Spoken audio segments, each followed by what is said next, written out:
Sono vision లో summer AC Mela 0% EMI cash back offers తో ఈ వేసవిని చల్లగా మారుస్తుంది. ఇందుకు ఎన్ని తప్పులు చేశారు, ఏమేం చేశారు? చాలా చేసి ఏం చేశారు? గుర్తుగా చెప్పుకోదా, ఒక తప్పులేంటో చెప్పండి. సగర్వంగా చెప్పుకునే తప్పులేంటో చెప్పండి. సగర్వంగా ఉండవు కదా, ఉండవులే కానీ బాధగానే ఉంటాయి. బాధగానే చేసిన తప్పులేంటి చెప్పండి. చేసిన తప్పులు దండంతో సరన్నట్టుగానే అది చెప్పుకుంటే పోతాయినట్టుగా ఉంటుంది. చెప్పుకుంటే బాగు. ఏంటి చెప్పండి, మీరు చేసిన మేజర్ మిస్టేక్ ఏంటి? నేను తీసిన సినిమాలు కొన్ని పోయినాయి కదా, అవి మేజర్ మిస్టేక్స్ అంతే. అవి పోవటానికి కారణం చాలా ఉంటాయి.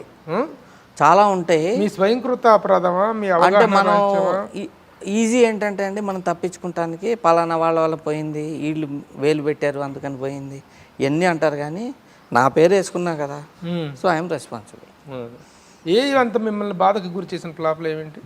మీరు ఎక్స్పెక్టేషన్ పెట్టుకోలేదు. అండర్ ప్రొడక్షన్ తెలిసిపోద్ది, ఇది కొంచెం కొట్టేసిద్దని తెలుసు. కాబట్టి ఆ వాస్తవాన్ని ఆశ ఓవర్టేక్ చేస్తుంది.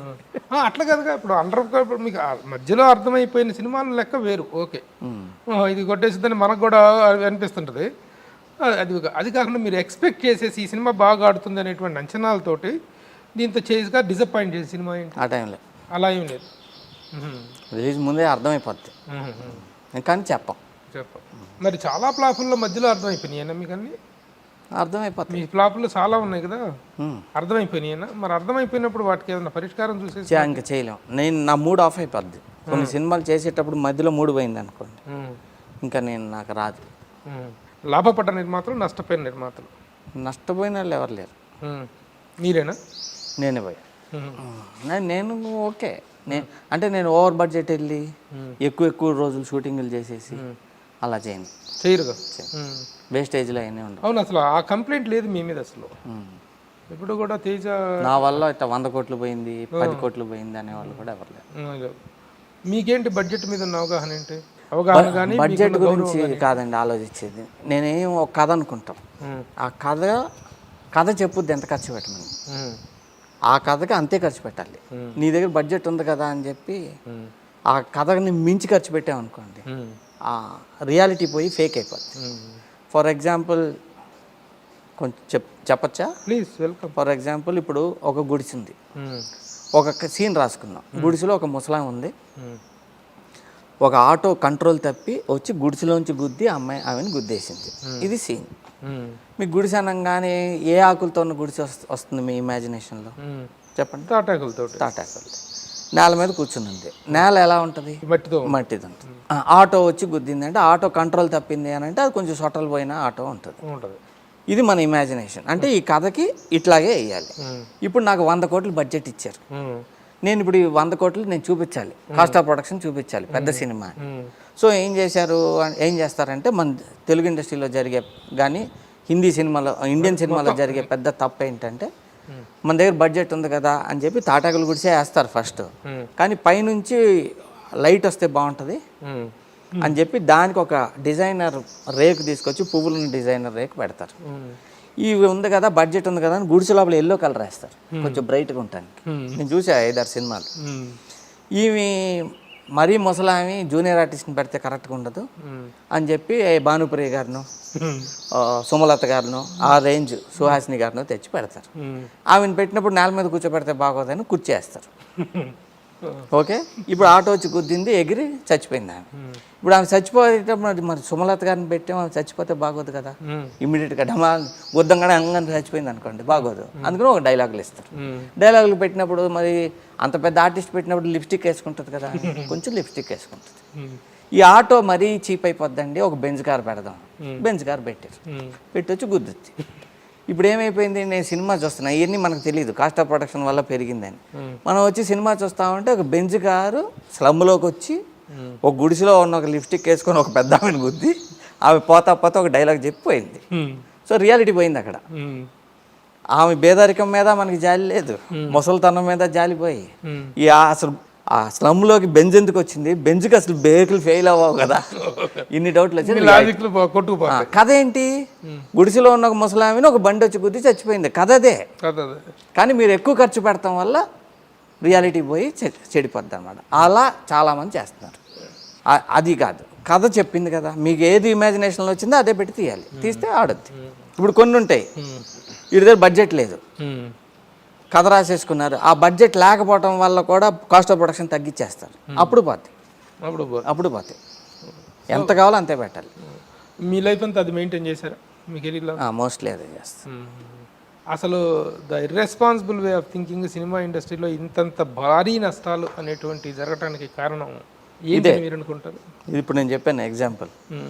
కథకి కావాల్సింది చేయట్లా, మా దగ్గర ఉంది కాబట్టి చేస్తాను. అంటే ఇప్పుడు సడన్గా నేను రోడ్ల మీద ఉన్నా, నాకు సడన్గా 10 కోట్లు వచ్చేసింది, నేనేం చేస్తా? ఫస్ట్ బంగారం గొలిచేసుకుంటా మెడలో. నాకు మ్యాచ్ కాదు, వేసేస్తా. ఒక స్కార్పియో కొంటా, గందరగోళం చేసేస్తా దాంతో 100 కోట్లతో. అలా చేయకూడదు. మీరు చేశారా? మీరు కూడా చేసినట్టున్నారు ఆ మధ్య బాగా డబ్బులు వచ్చినప్పుడు. నేను చేయలే. థియేటర్లు కొని ఎగ్జిబిషన్లోకి దానిలోకి దిగారు కదా మీరు కూడా. ఏం దిగినా ఏమి ఎక్స్ట్రాలు చేయలేదు కానీ డబ్బులు ఏం పోగొట్టలేదు. ఫిల్మ్ ఇండస్ట్రీలోనే ఉన్నాను నేను. సినిమాలకి సంబంధించి తప్ప ఇంకేది చేయను. ఏది చేయమన్నా చేయను. వేరే వ్యాపారాలు కూడా ఎంత ఇచ్చినా చేయను. వేరే ఇన్వెస్ట్మెంట్స్ కూడా ఏం లేవా? చేయను అసలు. ఇప్పుడు సినిమా ఇండస్ట్రీలో మామూలుగా అంటుంటారు కదా, పలానా డైరెక్టర్ వర్త్ ఇంత, పలానా స్టార్ వర్త్ ఇంత, పలానా హీరోయిన్ వర్త్ ఇంత అని. What is the worth of Teja అంటే ఏం చెప్తారు? నేను ఇప్పుడు బస్ స్టాండ్కి వెళ్ళినా, ట్రైన్లోకి వెళ్ళినా, గుడికి వెళ్ళినా సరే నన్ను గుర్తుపడతారు. గుర్తుపట్టి, సార్ గుడిలోకి వెళ్ళంగానే మా హనుమంతుని జెండాని మీరు చాలా ఫేమస్ చేశారు సార్, రండి అని తిరుపతిలో కూడా ముందుకు తీసుకెళ్ళి నుంచోబెడతారు. అది నా వర్త్. వర్త్ అంటే అది ఇమేజ్, దాన్ని ఇమేజ్ అంటారు. ఇమేజ్ వర్త్ అంటే నేను అడుగుతుంది ఇమేజ్. డబ్బు ఎంత వేస్ట్ అండి. డబ్బు ఏం సంపాదించారు చెప్పండి? డబ్బు ఎందుకు దండగా, డబ్బులు విలువ ఇంపార్టెంట్. తేజ మనల్ని చూడంగానే హోటల్లో పనిచేశాడు, ప్లాట్ఫామ్ మీద పడుకున్నాడు. అలాంటి స్థితి నుంచి ఈ రోజున ఈ జూబ్లీ హిల్స్లో ఇలాంటి ఒక పెక్యులర్ కైండ్ ఆఫ్ ఆఫీస్ నిర్మించుకొని ఒక ఇల్లు ఇంత వర్క్ చేశారు కదా, ఆ వర్త్ ఎంత అని అడుగుతున్నాను నేను. ఆ స్థాయి నుంచి ఈ స్థాయికి ఎదిగారు కదా, వాట్ ఈస్ ఒక 1000 కోట్లు వేసుకోవచ్చా అని అడుగుతున్నా. నేను వర్త్తో లెక్క ఎంత పీస్ఫుల్గా ఉన్నాం. వెల్ ఆఫ్ అనుకోవచ్చా? వెల్ ఆఫ్ అంటే నేను ఇంకా చాలా సినిమాలు చేయాలి, ఇంకో 10,000 మందిని ఇంట్రడ్యూస్ చేయాలి. అప్పటిదాకా నాకు ఈ ఆకలి తీరదు. అంటే డబ్బులుంటే చేస్తారు, మీ సొంత సినిమాలతో చేస్తారా అని అడుగుతున్నాను.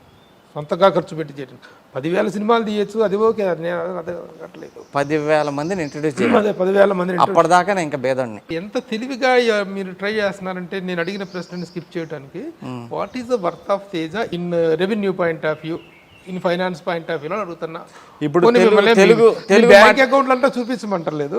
Are you very happy with what you have earned? What you have earned? Not at. ఇంకా నేను సంపాదించింది సరిపోలేదు. నేను ఇప్పటిదాకా సంపాదించింది 1163 ఫ్యామిలీల అభిమానం, ఆశీర్వాదం. అది 10,000 కుటుంబాలకి పెంచేంత వరకు నాకు సరిపోదు. ఇంకా సంపాదించాను. ఇంకా నాకు సంతృప్తికరమైన ఆన్సర్ రాదు కూడా మీ దగ్గర నుంచి. మీరు ఏం అడిగినా సరే మళ్ళీ అడగండి, మళ్ళీ అదే చెప్తారు. ఇంకో విధంగా చెప్తారు. ఇంకో విధంగా చెప్తారు. ఎందుకంటే మీరందరూ ఒక వ్యక్తిని డబ్బులు ఆస్తితో లెక్కేయటం ఫస్ట్ ఆపకపోతే, సొసైటీలో డబ్బుకి ఆస్తులకే విలువ ఎక్కువైపోయి దాని మీదే ఫోకస్ ఎక్కువైపోయి, అది ఫస్ట్ తగ్గించండి. తగ్గించి, ఇప్పుడు గాంధీ గారికి ఎంత ఆస్తి ఉందని మీరు గుర్తున్నాడు ఇప్పటిదాకా? సావర్కర్ గారు ఎందుకు గుర్తున్నాడు? ఆయన గురించి ఎందుకు ఆర్గ్యూ చేస్తారు? వివేకానందుడికి ఎంత ఆస్తుంది? బోల్డ్ ఆస్తులు ఉండేవాళ్ళు ఎంతమంది గుర్తున్నారు మీకు?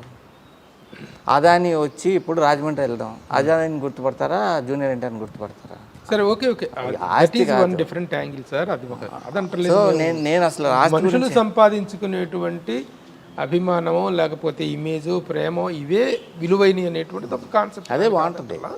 ప్లాట్ఫామ్ నుంచి వచ్చిన తేజ ఇన్ని సినిమాలు చేశారు, ఇంత ప్రొడక్షన్ చేశారు, ఇన్ని ఇది చేశారు కాబట్టి సినిమా ఇండస్ట్రీలో డబ్బు సంపాదించుకున్నారు, పోగొట్టారా అంటే సంపాదించుకున్నారనే అర్థమవుతుంది. ఆ పాయింట్ ఆఫ్ వ్యూలో అడగటమే తప్ప మీకు ఎంత మీరు నన్ను చూశారు కదా, కారు కూడా లేనప్పటి నుంచి నన్ను చూశారు. మీకు ఎంత డబ్బు ఉంటే మాకెందుకు, మాకన్నా ఇస్తారా? మామూలుగా it is a general notion that what is the worth అనేటువంటిది అడిగాం, అంతే తప్ప మీరు మళ్ళీ మాకు నేను అట్లా లెక్కేసుకోను అంటున్నా. Okay, very good. You measure your wealth by its credits అంటారు. మీ సంపదని మీ ఇమేజ్తోనే. I invest in people. Investing in పీపులే నా ఫిలాసఫీ ఆఫ్ లైఫ్. ఓకే ఇళ్లలో ఇన్వెస్ట్ చేస్తారు అందరూ, నేను మనుషుల్లో ఇన్వెస్ట్ చేస్తాను. ఓకే. సుమన్ టీవీలో మీ పర్సనల్ అండ్ బిజినెస్ ప్రమోషన్స్ కోసం కింది నెంబర్కి కాంటాక్ట్ చేయండి.